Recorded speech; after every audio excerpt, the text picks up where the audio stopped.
கிறிஸ்துவுக்குள் பிரியமானவர்களே, கர்த்தரும் இரட்சகருமாய் இயேசுவின் ஈடிய நாமத்தினாலே உங்கள் யாவருக்கும் என் அன்பின் வாழ்த்துக்களை தெரிவித்துக் கொள்கிறேன். தேவன் அருளிய அப்பம் மினிஸ்ட்ரி சேனல் மூலியமாக உங்களோடு சந்திப்பதில் மிகுந்த மகிழ்ச்சி அடைகிறேன். தினம்தோறும் அதிகால வேளையிலே பரிசுத்த வேதத்திலிருந்து ஒரு பகுதி நாம் தியானித்து நம்முடைய குடும்ப பாதுகாப்பிற்காக நாம் ஜெபித்து வருகிறோம். வேற தேசத்திலே வேற சூழ்நிலையிலே இணைந்திருக்கிறீங்க. கர்த்தருடைய நாமத்தினாலே உங்கள் யாவருக்கும் என் அன்பின் வாழ்த்துக்களை தெரிவித்துக் கொள்கிறேன். மார்க் 3 அதிகாரம் 18-19 ஆகிய வசனங்கள். வசனத்தை கேட்டும் உலக கவலைகளும் ஐசுரியத்தின் மயக்கமும் மற்றவர்களை பற்றி உண்டாகிற இச்சைகளும் உட்பிரவேசித்து வசனத்தை நெருக்கி போட அதனால் பலனற்று போகிறார்கள். இவர்களே முள்ளுள்ள இடங்களில் விதைக்கப்பட்டவர்கள்.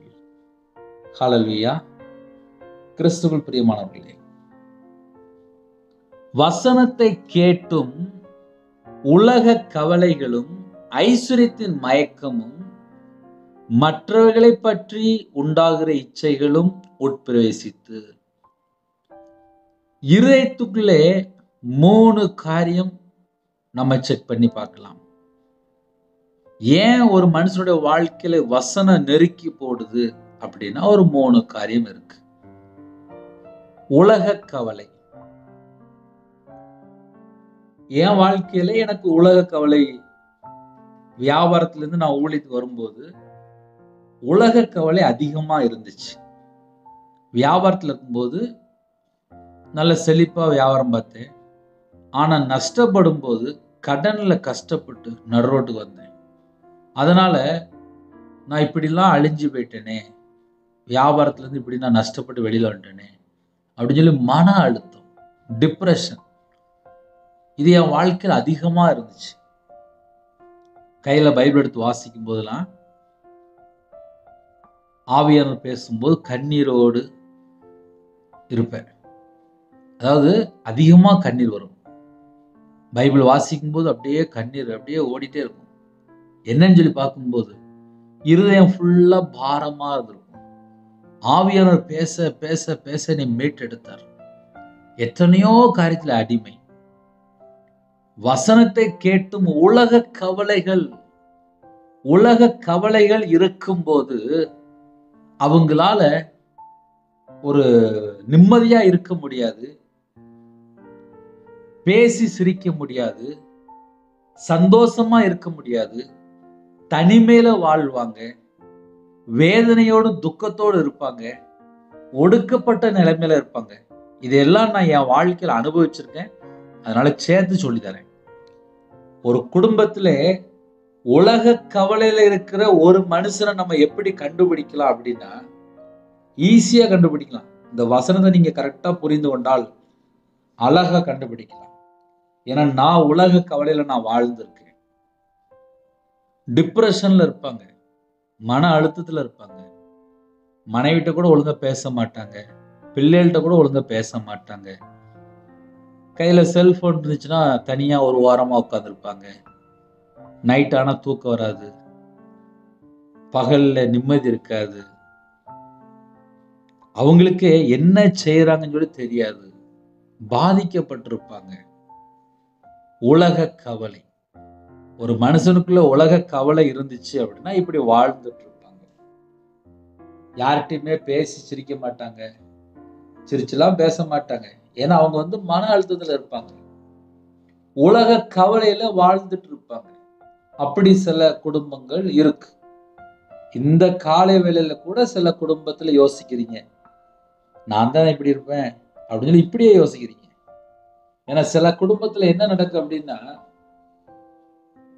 ஒண்ணு வியாபாரத்திலே நஷ்டமா இருக்கலாம், இல்லைன்னா கடன் பிரச்சனையா இருக்கலாம், இல்ல வீடு கட்டுறது பாதியில நின்றுக்கலாம், இல்ல பிள்ளையோட திருமண காரியத்திலே தடையா இருக்கலாம், இல்ல கல்யாணம் முடிஞ்ச ஏதாவது சின்ன பிரச்சனை வந்திருக்கலாம், இல்ல குடும்ப பிரச்சனை வந்திருக்கலாம், இல்ல வெளியில போன இடத்துல ஏதாவது பிரச்சனை வந்திருக்கலாம், இல்ல சில ஃப்ரெண்டை நம்பி ஏமாந்துருக்கலாம், தேவையில்லாத நபர் நம்பி ஏமாந்துருக்கலாம், ஏதோ ஒரு காரியத்திலே மனுஷனை நம்பி ஏமாந்துருப்பாங்க.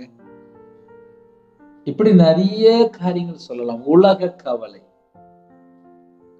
ஒரு மனுஷன் இயேசுவை பின்பற்ற வேண்டும் என்றால் தன்னைத்தான் வெறுத்து என்று எழுதப்பட்டிருக்கு. இன்னைக்கு நிறைய குடும்பத்துல இயேசுவை ஏன் பின்பற்ற முடியல அப்படின்னா, தன்னைத்தான் வெறுக்கவில்லை. என் வாழ்க்கையில 2016 ஒரு 40 நாள் பாஸ்டிங் போட்டேன். இந்த 40 நாள் பாஸ்டிங் எதுக்கு தெரியுமா போட்டேன்? நான் உலகத்துக்கு வேலை பார்க்க கூடாது. என் கை உலகத்துக்கு வேலை பார்க்க கூடாது. நான் 24 மணி நேரம் நான் பரலோகத்துக்கு வேலை பார்க்கணும்னு சொல்லி மட்டும்தான் பாஸ்டிங் போட்டேன். எனக்கு அபிஷேகம் வேணும், எனக்கு வரங்கள் வேணும், எனக்கு கனிகள் வேணும். நான் அப்படி அந்நிய பாஷை ஜெபம் பண்ணணும், நான் பைபிளை ஃபுல்லா வாசித்து முடிக்கணும், எனக்கு அப்படி இப்படி, எனக்கு கடன் பிரச்சனைக்கு, எனக்கு இந்த பிரச்சனைக்கு, எனக்கு அந்த பிரச்சனை சொல்லி நான் எதுக்கும் ஜெபம் பண்ணல. நான் பாவியா வாழ்ந்திருக்கப்பா. நான் சராசரி ஒரு வியாபாரத்துல இருக்கும்போது கடையில் எலுமிச்சம்பழம் வச்சிருப்பேன். எலுமிச்சம்பழம் இருக்கு ஒரு கிளாஸ்ல போட்டு வச்சிருப்பேன். அது இருந்தா எல்லாம் சரியாயிரும் அப்படிம்பாங்க. அப்படியா அப்படி சொல்லி ஒரு 10 வருஷம் வச்சிருந்தேன். டெய்லி அழகா தண்ணியை மாத்தி எலுமிச்சம்பழம் போட்டு வச்சிருவேன். கத்தாழத்தை போட்டுருப்பேன். கடையில எங்க அப்பா செத்த போட்டோ வச்சிருந்தேன். விற்கிறதுக்கு என்னெல்லாம் சொல்றாங்களோ அந்த எல்லா ஆலோசனையும் நான் கேட்பேன். ஏன்னா நான் சின்ன வயசுல இருந்து நான் சர்ச்சைக்கு போனா கூட கையில பைபிள் எடுத்து வாசிக்காம சராசரி வாழ்ந்த ஒரு மனுஷன். எல்லாருடைய ஆலோசனை கேட்டேன். ஆனா நான் லாஸ்ட் ரொம்ப போயிட்டேன். இதெல்லாம் 2016 இருக்கும்போது 40 நாள் பாஸ்டிங் போட்டு நான் கர்த்தருக்கு பிரியமில்லாமல் வாழ்ந்திருக்கப்பா. நான் ஒரு விக்கிரத்துல அடிமையா இருந்திருக்கேன். ஒரு மனுஷன் நம்பி அடிமையா இருந்து சொல்லி 40 நாள் பாஸ்டிங் போட்டு தேவனோட சமூகத்திலே அழுது ஜெபம் பண்ண ஆரம்பிச்சேன். முழு நேரம் ஊழியத்துக்கு கூப்பிட்டாரு. ஊழியத்துக்கு வந்ததுக்கு அப்புறம் பரிசுத்தவான்கள் எப்படி இருக்கிறாங்க, சர்ச்சில் எல்லாரும் எப்படி இருக்கிறாங்க, தேவனை எல்லாரும் எப்படி தேடுறாங்க. சிஎஸ்ஐ சர்ச்சில் சமரியா திருநெல்வேலியில இருந்து கரெக்டா ஒரு 55 கிலோமீட்டர் தெசலோனிக்கேல இருக்கு. அந்த சர்ச்சில் நான் வேலை பார்த்தேன். அந்த சர்ச்சில் வேலை பார்க்கும்போது 365 நாளும் சர்ச்சுக்கு எல்லாரும் எப்படி வராங்க, யாரெல்லாம் சர்ச்சுக்கு வராங்க, யாரெல்லாம் சர்ச்சுக்கு வரல, அவங்க வீடு விசிட்டிங் போகும்போது வீட்டுல படம் பார்த்துட்டு இருப்பாங்க, நாடகம் பார்த்துட்டு இருப்பாங்க, செல்போன்ல பையன் விளையாண்டுட்டு இருப்பான். சில குடும்பத்துல மாசம் டெய்லி தவறாம கரெக்டா 1ஆம் தேதி சர்ச்சுக்கு வந்துருவாங்க. 31 நாளும் காலையில சர்ச்சுக்கு வர குடும்பம் உண்டு, நைட்டு சர்ச்சுக்கு வர குடும்பம் உண்டு. இவங்க எல்லாரையும் பார்க்க ஆரம்பிச்சு, இவங்க குடும்பத்துல எப்படி இருக்குன்னு சொல்லி எல்லாத்தையும் பார்க்க ஆரம்பிச்சு. நான் கர்த்தருக்கு பிரியம் இல்லாமல் எப்படி வாழ்ந்தேன், இதெல்லாம் யோசித்து பார்க்க ஆரம்பிச்சு. ஏன் ஒரு குடும்பத்துல உலக கவலை இருக்கு அப்படின்னா, அவங்க ஏதோ ஒரு காரியத்துல அடிமையா இருப்பாங்க. இன்னைக்கு நிறைய குடும்பத்துல பிரச்சனை அதுதான், உலக கவலை. நான் முழு நேரம் ஊழியத்துக்கு வந்ததுக்கு அப்புறம் சந்தோஷமா வேலை செய்ய ஆரம்பிச்சேன். ஏன் தெரியுமா? நான் உலகத்துல உள்ள எல்லாத்தையும் வெறுத்து, தன்னைத்தான் வெறுத்து இயேசுவை பின்பற்ற ஆரம்பிச்சேன். இதை ஏன் காலையில சொல்றேன் தெரியுமா? 100 மடங்கு விளைச்சல் வேணுமா? எந்த அளவுக்கு நம்மளை விட்டு கொடுத்துருக்கோம். அப்பா என்னை எடுத்து பயன்படுத்துங்கப்பா, என்னை எடுத்து பயன்படுத்துங்கப்பா. தேவனோட சமூகத்துல கண்ணீரோடு ஜெபிக்க ஆரம்பிச்சேன். எப்படி திரும்ப ஜெபம் பண்ணுவேன்? தெசலோனிக்கேல சர்ச்சில் 500 குடும்பம் உண்டு. அந்த 500 குடும்பத்துக்கு வீடு விசிட்டிங் போவேன். சர்ச்சில் கோயில் வீட்டு வேலை தான் பார்த்தேன். சர்ச்சில் வேலை பார்க்கும் எல்லா வீடுகளுக்கும் போவேன். அங்குள்ள ஜனங்களை என்ன பண்ணான்னு சொல்லி பார்ப்பேன். அப்புறம் நைட் நேரத்துல போய் தனியா போய் ஜெபம் பண்ணிட்டு இருப்பேன். இரவு மூலமா வேதத்தை தியானிக்க ஆரம்பிச்சேன். தேவனை தேட ஆரம்பிச்சேன். என் வாழ்க்கையில நான் தேவனை தேட ஆரம்பிச்சேன். இரவு மூலமா தேவனை தேட ஆரம்பிச்சேன்.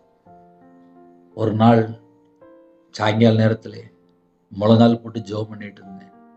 நல்ல கைகளை உயர்த்தி நல்ல தேவனோட நாமத்தை துதித்து கொண்டு இருந்தேன். எனக்கு ரொம்பலாம் விவரம் தெரியாது. நல்ல அல்லேலூயா அல்லேலூயா அல்லேலூயா சொல்லிட்டே இருந்தேன். அவருடைய நாமத்தை உயர்த்தி கொண்டே இருந்தேன். அப்படியே என்னை அபிஷேகம் நிரப்பினார், அந்நிய பாஷையினால் நிரப்பினார். அதுக்கப்புறம் நான் சர்ச்சில் வேலை பார்க்கும்போது 7 மணி நேரம் 8 மணி நேரம் கூட நல்ல அந்நிய பாஷையிலே மனசுக்குள்ள ஜெபம் பண்ணிட்டே இருப்பேன். அந்நிய பாஷையில பேசிக்கிட்டே இருப்பேன். அப்படி ஒரு நல்ல ஒரு கிருபை கொடுத்தாரு. இதுக்கெல்லாம் பின்னாடி என்ன காரணம்? எனக்குள்ளே உலக கவலை இருந்தா தருவாரா? இதை ஏன் தெரியுமா இவ்வளவு நேரம் நான் சொன்னேன்? தேவனை தேட ஆரம்பிக்கும் போது முழு உள்ளத்தோடு, முழு ஆத்துமாவோடு, முழு பலத்தோடு, முழு சிந்தையோடு நாம் தேவனிடத்தில் அன்பு கூறும்போது, தேவனை தேடும் போது, அவருடைய சமூகத்துல காத்திருக்கும் போது கண்டிப்பாக பரிசுத்த ஆவியால் நிரப்புவார். நிறைய குடும்பத்துல பரிசுத்த ஆவியை பெற்றுக்கொள்ளுன்னு சொல்லி ஆசையா இருக்கிறீங்க.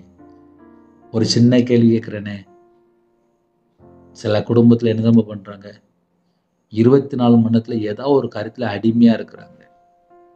2016 40 நாள் பாஸ்டிங் போடும்போது முதல்ல நான் ஒரு முடிவு எடுத்தேன். நான் இருக்கிற இடத்துல 40 நாள் நானும் இயேசுவும் முழங்கால் போட்டு ஜெபம் பண்ணணும், பைபிள் வாசிக்கணும், அதுக்கப்புறம் தனி ஜெபம் பண்ணணும் அப்படின்னு சொல்லி வேற ஒண்ணுமே யோசிக்கல. தேவனோட சமூகத்துல காத்திருக்க ஆரம்பிச்சேன். டிவிலாம் ஓரமா தூக்கி வச்சுட்டேன், எதுவும் பார்க்கக்கூடாது. முதல்ல நான் தேவனை தேட போறேன்.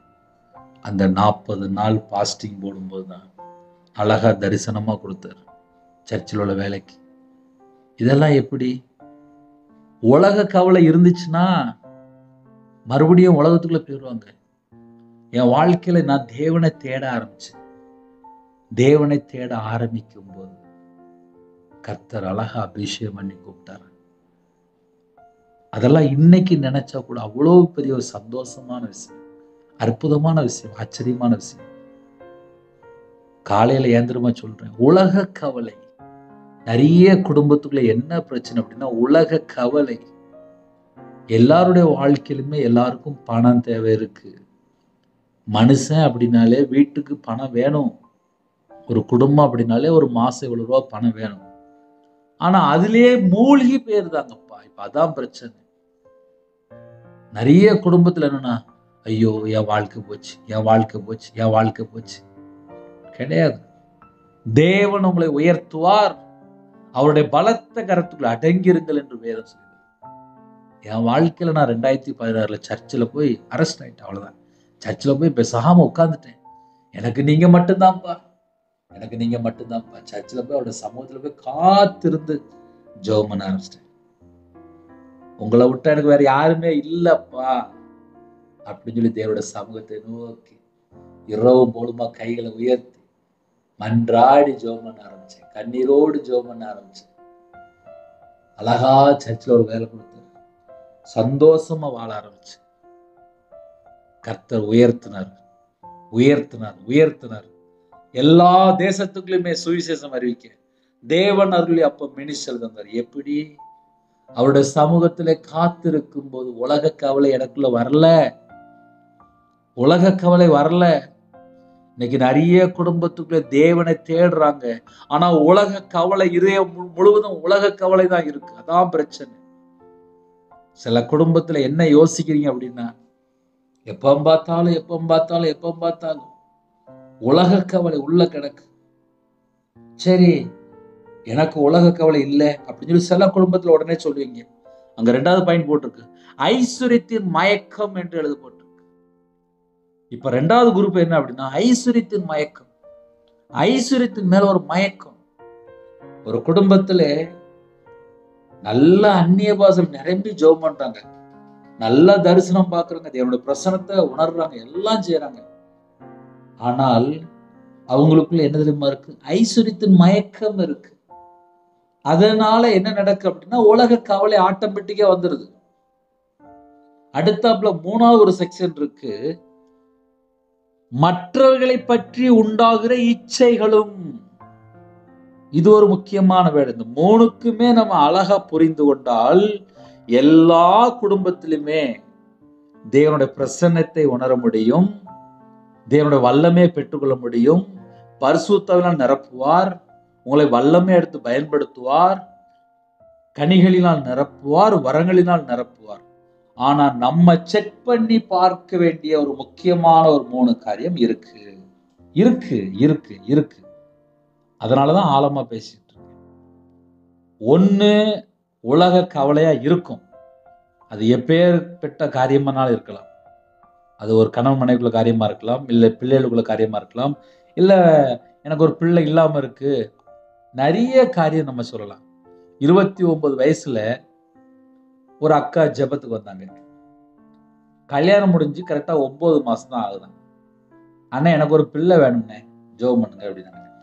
சரிக்கா, கல்யாணம் முடிஞ்ச எத்தனை வருஷம் ஆச்சு? வருஷம்லாம் ஆகலைண்ணே, கரெக்டாக 9 மாதம் தான் ஆச்சு. சரிக்கா. அப்போ சொன்னாங்க,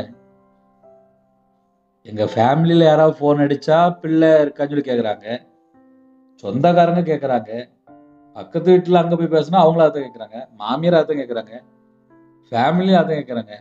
அப்போ நான் உடனே எனக்கு ஒரு கன்சியூவ் ஆனுமாங்கல்ல, சீக்கிரமாக ஒரு பிள்ளை பேக்கணும்னே, அவ்வளோதான். அப்போ என்ன செய்தி அப்படின்னா, உலகத்துல என்னென்ன நடக்கு அதுதான் மைண்டுக்குள்ள வருது, அதுதான் சிந்தனைக்குள்ள வருது, அதுதான் வாழ்க்கையில யோசிக்கிறாங்க, அதுதான் இதயத்தினோட துடிப்பா மாறிடுது. தேவன் என் குடும்பத்தை ஆசீர்வதிக்கிறதையும் நான் பொறுமையோடு இருப்பேன். ஒரு குடும்பத்துல ஒரு ஜெப குறிப்பு வந்துச்சு. அவங்க சொன்னாங்க, அண்ணே என் குடும்பத்துல இப்படி சூழ்நிலை, திருமணம் முடிந்து 5 வருஷம் ஆச்சு, இன்னும் அப்படின்னாங்க. சரிக்கா, தேவன் தருவார், தேவன் தருவார், தேவன் தருவார். ஒரு நாள் திடீர்னு ஜெபிக்க வரும்போது சொன்னாங்க, கர்த்தர் என்னை ஆசீர்வதிச்சுக்காருன்னு, இப்ப நான் மாசமா இருக்கேன் அப்படின்னாங்க. பொறுமையோடு இருக்கும்போது கண்டிப்பா ஒரு நாள் ஒரு குடும்பத்தை ஆசீர்வதிப்பார். ஆனால் தேவனுடைய கரத்துக்குள்ள அடங்கி இருக்கணும், அவருடைய பலத்த கரத்துக்குள்ள அடங்கி இருக்க வேண்டும் என்று வேதம் சொல்லுது. யாரெல்லாம் இணைந்திருக்கிறீங்களோ அவருடைய பலத்த கரத்துக்குள்ள அடங்கி இருக்கும் ஏற்ற நேரத்தில் உங்களை உயர்த்துவார். ஆனா நம்ம மக்கள் என்ன தெரியுமா செய்வாங்க? அதிபதியெல்லாம் பொறுக்க மாட்டாங்க. இன்னைக்கு காலைல ஜெபம் பண்ணுவாங்க, நைட்டுக்குள்ள நடந்து முடிஞ்சிடணும். ஒன்னே ஒண்ணு தெரிஞ்சுக்கோங்க, நம்ம ஜெபம் பண்றோம், பரலோகத்துல தேவன் கவனித்து கேட்கிறார். அவருக்கு தெரியும் என் பிள்ளைகளுக்கு எந்த நேரத்துல எதை கொடுக்கணும், கரெக்டா தெரியும். நல்லா யோசித்து பாருங்க, தேவனுக்கு எல்லாம் தெரியும். நமக்கு என்னைக்கு எதை தந்தா பெஸ்டா இருக்கும். என் இருதயத்துக்குள்ள நிறைய காரியம் இருக்கு, நானும் யோசிக்கதான் செய்யறேன். ஆனா அதுவே உலக கவலையா மாறிட்டு அப்படின்னா துக்கமா மாறிடும், வேதனையா மாறிடும், வாழ்க்கையே ஏண்டா அந்த அளவுக்கு போயிடும். அப்படி ஆயிடக்கூடாது. வசனத்தை கேட்டும் உலக கவலைகளும். ஒரு குடும்பத்திலே முதல் பிரச்சனை என்ன? வசனத்தை கேட்கிறாங்க, வசனத்தை கேட்டு எங்க போறாங்க? உலகத்துக்குள்ளதான் போறாங்க. உலகத்துக்குள்ள போறோம்னா என்ன தேவைப்படுது? பணம் தேவைப்படும், குடும்பத்துல இப்படி காரியம் இருக்கும், நிறைய பிரச்சனை இருக்கும், நிறைய போராட்டம் இருக்கும். உடனே உலக கவலை அவங்க இதயத்துக்குள்ள வந்துடும். என் வாழ்க்கை மட்டும்தான் இப்படி இருக்கு, என் குடும்பம் மட்டும்தான் இப்படி இருக்கு, நான் மட்டும்தான் இப்படி இருக்கேன்னு சொல்லி ஓன்னு உட்கார்ந்து அழ ஆரம்பிச்சுவாங்க. அழ ஆரம்பிச்சதுக்கு அப்புறம் வசனம் வாசு மறந்துடுவாங்க, ஜெபம் பண்ணது மறந்துடுவாங்க, குடும்பத்துல எல்லாத்தையும் மறந்துட்டு உட்கார்ந்து கவலையா உட்கார்ந்து யோசிச்சுட்டு இருப்பாங்க, துக்க முகமா இருப்பாங்க. நிறைய குடும்பத்துல இந்த உலக கவலை அதிகமா இருக்கு. இன்னைக்கு காலவேளை செய்தி என்ன தெரியுமா? நிறைய குடும்பத்துல இந்த பிரச்சனை கிடக்கு. ஆவியார் திட்டமா பேசி கொண்டிருக்கிறார். 2வது ஐஸ்வர்யத்தின் மயக்கம். மயக்கம்னே எழுதி வச்சிட்டார். நிறைய குடும்பத்துல என்ன பிரச்சனை அப்படின்னா ஐஸ்வர்யம். பணம் சம்பாதிக்கணும், பணம் சம்பாதிக்கணும், பணம் சம்பாதிக்கணும். அந்த பணத்தின் மேல ஒரு மயக்கம், செல்வத்தின் மேல ஒரு மயக்கம், நகை மேல ஒரு மயக்கம். இன்னைக்கு நிறைய குடும்பத்துல பணத்துல பணம் வேணும், பணம் வேணும், பணம் வேணும், பணம் வேணும். நிறைய பணம் இருக்கும், இன்னும் இன்னும் இன்னும் இன்னும் இன்னும் இன்னும் இன்னும் மயக்கத்துல போயிருவாங்க. அவங்களால வெளியே வரவே முடியாது. எனக்கு இருக்கிறது போதும் அப்படிங்கிற ஒரு எண்ணம் வந்தா மட்டும்தான் ரிலீஃபா இருக்க முடியும். நிறைய குடும்பத்துல இந்த பிரச்சனை வேற கிடக்கு. ஏன்னா சில குடும்பத்தை எப்ப பார்த்தாலும் எனக்கு இது பத்தாது, அது பத்தாது, அது பத்தாது, ஒரே பிரச்சனை தான். அப்ப என்ன அர்த்தம்? அங்க ஏதோ ஒரு குறை இருக்குன்னு அர்த்தம். எப்ப பார்த்தாலும் இது ஒரு பிரச்சனை. 3வது ஒரு பாயிண்ட் இருக்கு, மற்றவர்களை பற்றி உண்டாகிற இச்சைகள். ஒரு வீட்டுக்குள்ள போவாங்க, அந்த வீட்டுல ஃப்ரிட்ஜ் இருக்கும், என் வீட்டுல ஃப்ரிட்ஜ் தான் நல்லா இருக்குமே. இன்னொரு வீட்டுக்குள்ள போவாங்க, அங்க வாஷிங் மிஷின் இருக்கும், என் வீட்டுல வாஷிங் மிஷின் தான் நல்லா இருக்குமே. என் வீட்டுல டிவி தான் நல்லா இருக்குமே. நானும் ஒரு சொந்த வீடு கட்டினா நல்லா இருக்குமே. நானும் ஒரு கார் வாங்கினா நல்லா இருக்குமே. இப்படி போய் போய் போய் போய் போய் அதுக்கப்புறம் பார்த்தா வசனம் அங்க உள்ள இருக்காது. ஏன்னா உலக கவலை, உலக மயக்கம், உலகத்துல இச்சை வந்துட்டுல, ஐஸ்வர்யத்தின் மேல ஒரு மயக்கம் வந்துட்டுல. ஒரு குடும்பத்துல இதுதான் அதிகமான பிரச்சனை. வசனத்தை நெருக்கி போட அதனால் பலனற்று போகிறார்கள். இவர்களே முள்ளுள்ள இடங்களில் விதைக்கப்பட்டவர்கள். என் வாழ்க்கையில நான் தான் அனுபவிச்சிருக்கேன்பா. மற்றவங்களை சொல்ல எனக்கு கிடையாது. நான் அனுபவிச்சிருக்கேன். உலக கவலை இருந்துச்சு, ஐஸ்வர்யத்தின் மேல ஒரு மயக்கம் இருந்துச்சு, மற்றவர்களை பற்றி உண்டாகிற ஒரு இச்சை இருந்துச்சு.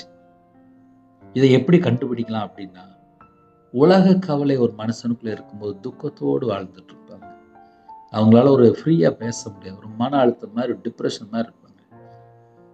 அவங்க யார்ட்டையுமே ஒரு நார்மலா பேச முடியாது. ஏன்னா உள்ள வந்து அவங்க வேற யோசிச்சுக்கிட்டே இருப்பாங்க. உலக கவலை, நான் தான் இப்படி இருக்கேன், என் வாழ்க்கை இப்படி ஆயிப்போச்சு, அவ்வளவுதான், நான் ஃபெயிலியர் மாடல் ஆயிட்டேன், நான் தோல்வி ஆயிட்டேன், இப்படின்னு சொல்லி நிறைய தங்களுக்குள்ள யோசித்து கொண்டே இருப்பாங்க. ஐஸ்வர்யத்தின் மயக்கம் அவங்களுக்கு அது மட்டும்தான் அப்படின்னு சொல்லி முடிவு பண்ணிடுவாங்க. சொந்தக்கார வேண்டாம், மனைவி வேண்டாம், அம்மா அப்பா வேண்டாம், பிள்ளைகள் வேண்டாம், யார் வேண்டாம், குடும்பம் வேண்டாம், கல்யாணம் வேண்டாம். இப்ப நிறைய குடும்பத்திலே வாலிப பிள்ளைகள், வாலிப பையங்க கல்யாணம் முடிக்க மாட்டேங்கிறாங்க. என்னன்னு சொல்லி கேட்கும்போது சம்பளம் லட்ச லட்சமா வந்துட்டு இருக்கு. அந்த கம்பெனி வந்து வெளிநாட்டுல இருக்கும், இல்லை வேற இடத்துல இருக்கும். அம்மா அப்பா கேட்பாங்க, கல்யாணம் முடியுமா? இல்லை இப்போ வேண்டாம், நான் இன்னும் கொஞ்ச நாள் வச்சு முடிச்சுக்கிறேன். ஏன்னா மாசம் மாசம் சம்பளம் வந்துட்டு இருக்கும். அந்த வேலையை விட்டுட்டு வர முடியாது. அக்ரிமெண்ட் கையெழுத்து போட்டிருப்பாங்க. பல பிரச்சனை இருக்கும். அவங்களுக்கு பின்னாடி பல வேலை இழுத்து வச்சிருப்பாங்க. வீடு கட்டிட்டு இருப்பாங்க. இப்படி நிறைய காரியங்கள் சொல்லலாம். எல்லாம் தேவைதான். ஆனால் அந்தந்த வயசுல தேவன் சொல்லியிருக்காரு, மனிதன் தனிமையா இருப்பது நல்லதல்ல, ஏற்ற துணை. அந்த ஏற்ற துணை தேவன் தரும்போது பெற்றுக்கொள்ளணும். சில குடும்பத்துல சொல்லுவாங்க, ஃபர்ஸ்ட் நல்ல மாப்பிள்ளை வந்துச்சு, அதை நாங்க வேணான்னு சொல்லிட்டோம். அதுக்கப்புறம் 5 வருஷம் ஆயிட்டு, இன்னும் என் பொண்ணு கல்யாணம் முடியல. இப்ப என் பொண்ணுக்கு 30 வயசு தாண்டிட்டு அப்படிம்பாங்க. 24, 25 வயசுல சில குடும்பத்துல நல்ல மாப்பிள்ளை வருவாங்க. அப்பமெல்லாம் வேணான்னுருவாங்க. பெரிய இடம் வேணும், பெரிய இடம் வேணும், பெரிய இடம் வேணும், நல்ல சகல செழிப்போட வேணும்னு சொல்லிட்டு லாஸ்ட் இன்னைக்கு வரையும் பார்த்து அந்த பிள்ளைகள் கல்யாணம் பிடிக்க மாட்டேங்குது. லாஸ்ட் என்ன சொல்லி பார்க்கும்போது ஐஸ்வர்யத்து மேல மயக்கம். இப்படி நிறைய வீட்டுக்குள்ள பிள்ளைகளோட வாழ்க்கையில கல்யாணம் முடியாம இருக்கு. சில குடும்பத்திலே பிள்ளைகள்கிட்ட நகை இல்லை, பணம் இல்லை அப்படின்னு சொல்லிட்டு அந்த வீட்டுல பிள்ளைகளை கல்யாணம் முடிக்க மாட்டேங்கிறாங்க. நல்ல ரட்சிக்கப்பட்ட பிள்ளைகள், நல்ல தரிசனம் பார்க்குற பிள்ளைகள், நல்ல அபிஷேகம் பண்ணப்பட்ட பிள்ளைகள், ஏகப்பட்ட பிள்ளைகள் இருக்கு. ஆனா அந்த பிள்ளைகளுக்கு கல்யாணம் முடிக்க மாட்டேங்க. ஏன் கல்யாணம் முடிஞ்சது கேட்கும்போது, அண்ணே நாங்க எங்கண்ணே வேணாம்னு சொன்னோம், எங்க வீட்டுல வராங்க பாக்குறாங்க, எங்கள்கிட்ட என்ன இருக்குன்னு சொல்லி எதிர்பார்க்குறாங்கண்ணே, ஆனா கிறிஸ்டியன் தான், ஆனா இப்படிதான் இருக்கிறாங்கண்ணே. அப்ப சில குடும்பத்துல என்ன நடக்கு அப்படின்னா, ஐஸ்வர்யத்து மேல மயக்கம், அதனால ஒரு நல்ல பிள்ளை வேணாம்னு சொல்லிட்டு போயிருந்தாங்க. அப்படியும் சில குடும்பத்துல நடக்கு. மற்றவைகளை பற்றி உண்டாகிற இச்சை, நிறைய வீட்டுல இந்த பிரச்சனை நடக்கும். மற்றவர்களை பற்றி உண்டாகிற இச்சை, ஏதோ ஒரு காரியத்துல இச்சை. அது பொருளாசையா இருக்கலாம், இல்ல வேற பெண் ஆசையா இருக்கலாம், நிறைய ஆசை சொல்லலாம். உலகத்துல என்னென்ன ஆசை இருக்கோ எல்லா ஆசையும் சொல்லலாம். பக்கத்து வீட்டுல பிரியாணி சாப்பிட்டுட்டு இருப்பாங்க, உடனே என் வீட்டுல பிரியாணி வச்சா நல்லா இருக்கும். தேவன் அந்தந்த குடும்பத்துக்கு எல்லாமே ஸ்பெஷலா தருவார். உங்க குடும்பத்துக்கு என்ன தந்திருக்காரோ தேவனுக்கு தெரியும். உங்களுக்கு என்ன தந்திருக்காரு போதும்பா, ஸ்தோத்திரம்பா, நன்றிப்பா அப்படின்னு சொல்லிட்டு நம்ம இருந்தா தப்பிச்சிட்டோம். ஆனா அந்த வீட்டுல அது இருக்கு, அந்த வீட்டுல அது இருக்கு, அந்த வீட்டுல அது இருக்குன்னு சொல்லி யோசிக்க யோசிக்க யோசிக்க வசனத்தை நெருக்கி போட அப்படின்னு சொல்லி எழுதப்பட்டிருக்கு. இதெல்லாம் உள்ள வந்துச்சு அப்படின்னா வசனத்தை நெருக்கி போட்டுருக்கணும். அப்ப நம்ம இருதயத்தை வந்து பாதுகாத்து கொள்ள வேண்டும். நம்ம இருதயத்துக்குள்ளே உலக கவலை வருதா முதல்ல செக் பண்ணி பார்க்கலாம். ரெண்டாவது, ஐஸ்வர்யத்தின் மேல ஒரு மயக்கம் வருதா, அதை நம்ம செக் பண்ணி பார்க்கலாம். மூணாவது, உலகத்தில் உள்ள ஏதாவது இச்சையான காரியம், மற்றவர்களை பற்றி உண்டாகிற இச்சையான காரியம் ஏதாவது இருக்கான்னு சொல்லி நம்ம செக் பண்ணி பார்க்கலாம். இந்த 3 மூலியமாக நம்ம இருதயத்தை நம்ம பாதுகாத்துக் கொள்ள முடியும். இந்த 3 உள்ள வந்துச்சுன்னா கம்ப்ளைண்டா இருக்குன்னு அர்த்தம். வசனத்தை நெருக்கி போட அதனால் பலனற்று போகிறார்கள். இவர்களே முள்ளுள்ள இடங்களில் விதைக்கப்பட்டவர்கள். முள்ளுள்ள இடம் அப்படின்னா அந்த இடத்துல சத்துரு உள்ள வந்துருவான். அதுக்காதான் அர்த்தம். உலக கவலை இருக்கும்போது சத்துரு உள்ள வருவான். இச்சை இருக்கும்போது சத்துரு உள்ள வருவான். ஐஸ்வர்யத்தின் மேல மயக்கம் இருக்கும்போது சத்துரு உள்ள வருவான். அதான் முள்ளுள்ள இடங்கள் சொல்லி போட்டிருக்காரு. நிறைய குடும்பத்திலே வாழ்க்கையே முள்ளதான் இருக்குன்னு சொல்லி யோசிச்சுட்டு இருக்கிறாங்க. என்ன எங்க திரும்பினாலும் பிரச்சனை பிரச்சனை பிரச்சனை, பாடுகள், முள்ளுள்ள இடம். உலக கவலை இருந்துச்சு அப்படின்னா முள்ளுள்ள இடம். உலக கவலை இருந்துச்சு அப்படின்னா வசனத்தை கேட்பாங்க, ஆனா உணர மாட்டாங்க. வசனத்தை நெருக்கி போட, ஏன்னா உலக கவலை இருக்கும்போது வசனத்தை நெருக்கி போட்டுரும். அதனால பலனற்று போகிறார்கள். அதனால இந்த காலவெளியில யாரெல்லாம் இணைந்திருக்கிறீங்களோ, எந்த சூழ்நிலை உங்களுக்கு தான் தெரியும். குடும்பத்தில் நிறைய குடும்பத்தில் பலவீனத்தோடு இருப்பாங்க. அவங்க வீட்டில் வேற பிரச்சனை இருக்கும். சில குடும்பத்தில் பணம் தேவை இருக்கும். இன்னைக்கு கண்டிப்பாக இவ்வளோ ரூபா பணம் வேணும், அது ஒரு வீட்டில் உள்ள பிரச்சனை. அப்படி பல காரியங்கள் நம்ம சொல்லலாம். எதுவாக இருந்தாலும் சரி, வசனத்தை நம்ம கேட்குறோம், அது நம்ம இதயத்தில் 100 மடங்கு பலன் செய்யணும். அப்படின்னா உலக கவலை வருதான்னு சொல்லி நம்ம டெஸ்ட் பண்ணி பார்க்கலாம். ஐஸ்வர்யத்தின் மேல மயக்கம் வருதான்னு சொல்லி நம்ம டெஸ்ட் பண்ணி பார்க்கலாம். மற்றவர்களை பற்றி உண்டாகிற இச்சை வருதான்னு சொல்லி நம்ம டெஸ்ட் பண்ணி பார்க்கலாம். இந்த 3ல தான் ஒரு மனுஷன் எந்த நிலைமையில இருக்கிறான்னு சொல்லி கண்டுகொள்ள முடியும். என் வாழ்க்கையில நான் பல சூழ்நிலைகளை அனுபவிச்சிருக்கேன். அதனால என்னால் ஆழமா சொல்ல முடியும். ஏன்னா உலக கவலையில் நான் வாழ்ந்திருக்கேன், ஐஸ்வர்யத்தின் மயக்கத்தில் நான் வாழ்ந்திருக்கேன். மற்றவர்களை பற்றி உண்டாகிற இச்சை எப்படினாலும் வாழலாம், அப்படி கிடையாது. கிறிஸ்துவ வாழ்க்கை என்பது வேறு வைக்கப்பட்ட வாழ்க்கை, தேவனுக்காக பிரித்தெடுக்கப்பட்ட வாழ்க்கை. உலகத்தில் உள்ள எல்லா காரியத்தையும் விட்டு வெளியில வரணும். தன்னைத்தான் வெறுத்து சுயம் சாகணும், ஜென்மக்கிரி அழிக்கப்படணும், மாம்சக்கிரி அழிக்கப்படணும், தேவனுக்கு பிரியமானபடி வாழணும். அப்படின்னா கையில பைபிள் வசனம் எடுத்து வாசித்து, வசனம் எப்படி எழுதப்பட்டிருக்கு, நான் எப்படி வாழணும்னு சொல்லி முதல்ல யோசித்து பார்க்கணும். அப்படிலாம் யோசித்து பார்த்தா மட்டும்தான் ஆவிக்குரிய வாழ்க்கையில வளர முடியும். ஹல்லேலூயா. நாம் இருக்கிற இடத்திலே அப்படியே கண்களை மூடி நாம் ஜெபம் செய்வோம். எங்களை அதிகமாய் நேசிக்கிற அன்பு நிறைந்த பரிசுத்தம் உள்ள நல்ல தகப்பனே, உண்மை நன்றியோடு துதிக்கிறோம் ராஜா. புதிய நாள் கணசு கிருபைக்கு 1000 மடங்கு உங்களுக்கு நன்றி செலுத்திடுவோம்ப்பா. அதிகால வேளையிலே எத்தனையோ குடும்பத்தில் இணைந்திருக்காங்கப்பா. நிறைய குடும்பத்தில் உலக கவலை இருக்குப்பா, ஐஸ்வர்யத்தின் மயக்கம் இருக்குப்பா, மற்றவர்களை பற்றி உண்டாகிற இச்சை ஏதோ ஒரு காரியத்தில்ப்பா. ஏதோ ஒரு குடும்பத்தில் உங்க பிள்ளைகளோட ஆழமா பேசிக்கிப்பா, வசனம் நெருக்கி போடுற அளவுக்கு பல காரியங்களை யோசிச்சுட்டு இருக்கிறாங்கப்பா. எப்படியாவது பணம் சம்பாதிக்கணும், ஐஸ்வர்யத்தின் மேல மயக்கம், உலக கவலை, மற்றவர்களை பற்றி உண்டாகிற இச்சைகள், ஏதோ ஒரு காரியத்தில் அடிமையா இருக்காங்கப்பா. அந்த ஜனங்களை அப்ப அந்த காலவெளியில மீட்டெடுங்கப்பா. ஒரு பாவி மனம் திரும்ப பரலோகத்துல மிகுந்த சந்தோஷம்ப்பா. எந்தெந்த குடும்பத்துல எந்தெந்த சூழ்நிலை அடிமையா இருக்கிறாங்களோ அந்த குடும்பம் ரட்சிக்கப்படணும்ப்பா. தேவனுக்கு பிரியமானபடி வாழ வேண்டும். உங்க பிள்ளைகள் இந்த அதிகாலவெளியில மீட்டுக் கொள்ளுங்க. உங்களுடைய கரத்துல அர்ப்பணிக்கிறோம். யாரெல்லாம் தாழ்த்தோங்களோ பிதா குமாரன் பரிசுத்த நாமத்திலே முத்திரை போடுங்க. உங்களோட இரத்த கோட்டைகளை வேலடித்து மூடி மறைத்து கர்த்தர் பாதத்துங்க. பரிசுத்தாவில நிரப்புங்க, அக்னி அபிஷேகம் நிரப்புங்க. ஆவிக்குரிய 9 கனிகளினாலும் ஆவிக்குரிய 9 வரனாலும் பிள்ளை நிரப்புங்க. சிறு பிள்ளை முதல் கொண்டு புதியோட எல்லா குடும்பத்தையும் கர்த்தர் 1000 மடங்கு ஆசிரியங்க. யாரெல்லாம் தங்களை தாழ்த்தணும் அவங்களுடைய அப்பத்தையும் தண்ணி ஆசிரியங்க. அவங்களுடைய சிரசு மேல ஆசிரியத்தை வைங்க. அவங்களுடைய கையின் கீழில் ஆசிரியங்க. ஜப அபிஷேகம் தாங்க ராஜா. வேதத்தை தியானிக்கிற அபிஷேகம் தாங்க ராஜா. எல்லா குடும்பத்தையும் உங்களுடைய ஜீவன் அர்ப்பணிக்கிறோம். பிறந்தநாள் கொண்டாடுறாங்க, திருமணநாள் கொண்டாடுறாங்க. அந்த குடும்பத்தை கர்த்தர் 100 மடங்கு ஆசீர்வதிங்க. காலை வேளையில வேலைக்கு போறாங்க, டிரைவிங் லைன் போறாங்க, இன்னும் ஆஃபீஸுக்கு போறாங்க, காலை வேளையில விவசாயத்துக்கு போறாங்க, கம்பெனிக்கு போறாங்க. எல்லா குடும்பமும் கர்த்தர் நாமத்தினாலே பரிபூர்ணமாக ஆசீர்வதிக்கப்படட்டும். காலை வேளையில எத்தனை குடும்பத்துல வெளியில போறாங்களோ எல்லா குடும்பத்துக்கும் ஒரு பாதுகாப்பு தாங்க. உங்களுடைய கிருபையால் நிரப்புங்க, உங்களுடைய பிரசனத்தால் மூடுங்க, உங்களுடைய வல்லமையால் நிரப்பு ராஜா. ஹாஸ்பிட்டல்ல அவசர சிகிச்சையில பலவீனத்தோடு படுத்த படுக்கல குடும்பத்தை கர்த்தர் மீட்டெடுத்து உம்முடைய தலைமுறை கரத்தினால தொட்டு சுகமாக்கி தாங்க, தீர்காயுசு தாங்க. ஒவ்வொரு குடும்பத்தையும் கர்த்தர் பொறுப்படுத்துங்க. கற்பதனியா ஜீவிரம் கர்த்தர் மனமிறங்கி ஆசிரிங்க. மாசமா இருக்காங்க தாய்மலையும் ஆசிரிங்க. டெலிவரி கொடுக்குறாங்க கர்த்தர் கூட இருங்க. பிள்ளைகளுக்கு வயசு அதிகமாயிட்டு போது ரட்சிக்கப்பட்ட குடும்பமா தாங்கப்பா. திருமணம் முடிந்ததுக்கு அப்புறம் நிறைய காரியத்துல குறைகள், பிரிவினைகள், சில குடும்பத்துல மதுபான அடிமை, போதை காரியங்கள், கஞ்சா வழக்கம், விக்கிர வழிபாடு, மாந்திரிகம், பிள்ளி சுனி ஏவல்ல எந்த குடும்பத்துல கட்டப்பட்ட நிலைமையில இருக்காங்களோ அந்த குடும்பம் ரட்சிக்கப்பட வேண்டும். அந்த வீட்டுக்கு ரோமா கிரீஸ் எல்லா வானமுள்ள பொருளாத சகல சத்துரும் கிரியெல்லாம் இயேசு நாமத்தை சுட்டறி கொடுக்கும்பா. கர்த்தருடைய கரத்துல ஒவ்வொரு குடும்பத்தை அர்ப்பணிக்கிறோம். தேவனார்லயே அப்ப மினிசாலே உங்களுடைய கரத்துல அர்ப்பணிக்கிறோம். யாரெல்லாம் பொருத்தனை பண்ணி இரவும் போலுமா தங்களை தாழ்த்தி அர்ப்பணித்து உத்தரவா எடுத்து ஜெபினாலோ அந்த குடும்பத்தை கர்த்தர் மீட்டுக்கொள்ளுங்க. கடனில் கஷ்டப்படுறாங்க, உபத்திரத்துல இருக்காங்க, பாடுகள் இருக்காங்க, அந்த எல்லா குடும்பத்துக்கும் ஒரு விடுதலை கொடுங்க. சகல குடும்பத்தை கர்த்தர் ஆசிரியங்க, பரிபூர்ணமாக ஆசிரியங்க. படிக்கிற பிள்ளைகளை உங்களுடைய கரத்துல அர்ப்பணிக்கிறோம். ஃபர்ஸ்ட் ரேங்க் எடுக்கணும், தேவையில்லை எண்ணங்கள், தேவையில்லை சிந்தனை எதுவும் வரக்கூடாதுப்பா. எந்தெந்த குடும்பத்தை ஜெபிக்கணும், அந்த குடும்பம் ரட்சிக்கப்பட வேண்டும், குடும்பமா ஞானஸ்நானம் எடுக்கணும், இன்னுமா பக்கத்தில் சர்ச்சுக்கு புறப்பட்டு போகணும். எல்லா விதமான வாசல் திறந்தாங்க. பரிசுத்தவான்களே அப்பா உங்களுடைய கரத்தில் அர்ப்பணிக்கும், மிஷினரி மாதிரி உங்களுடைய கரத்தில் அர்ப்பணிக்கும். எல்லா குடும்பத்தையும் கர்த்தர் ஆசீர்வதிங்க. எந்த நாட்டில் எந்த சூழ்நிலைக்காங்களோ எல்லா குடும்பம் கர்த்தர் நாமத்தில் பரிபூர்ணமாக ஆசீர்வதிக்கப்படட்டும்.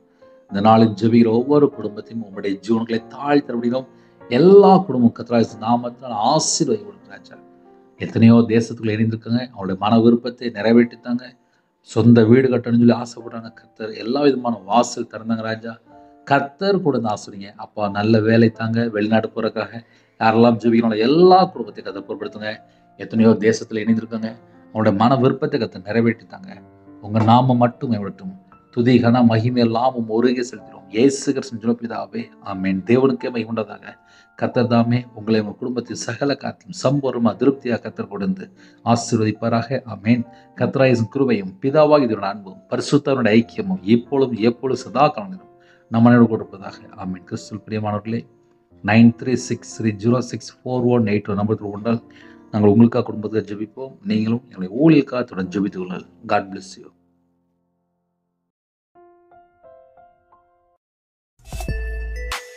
Thanks for watching. Please subscribe our channel. Click the like and share. Click the bell. God bless you.